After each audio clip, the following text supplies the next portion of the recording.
And this is what happened in the middle of the night there. While you were probably sleeping, crews removed 4 statues from parks in Baltimore. The removal coming with no protesters present, the very situation we've seen play out in other cities with Confederate statues. NBC's Mariana Atencio is live in one of those cities, Memphis, Tennessee. Mariana, tell us what happened there last night.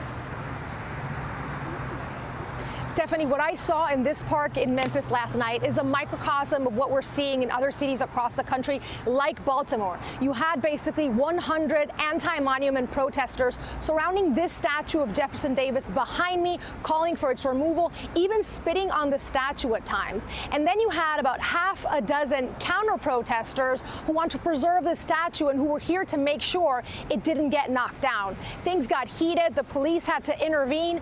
We were even interrupted by angry people as we were trying to conduct our interview with a spokesperson of the Sons of Confederate Veterans.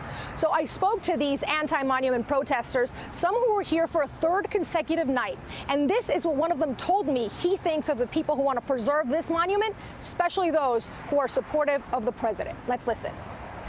If you were supposed to be American and you are patriotic and America great again and all that crap, those monuments are celebrating people who were traitors to America. So even if you are one of these, Trump supporters, if you're supporting these monuments, you're supporting people who went against America. So we also spoke to counter-protesters, some here who identify as Sons of the Confederacy, but others who just say they are Southerners who are proud of their heritage. One told me, Stephanie, he's simply sick and tired of being labeled. No, what I'm tired of is being portrayed as KKK or white supremacists simply because I'm a white guy that wants to preserve my heritage. I'm none of those. People I work with are black. The community I work in is black.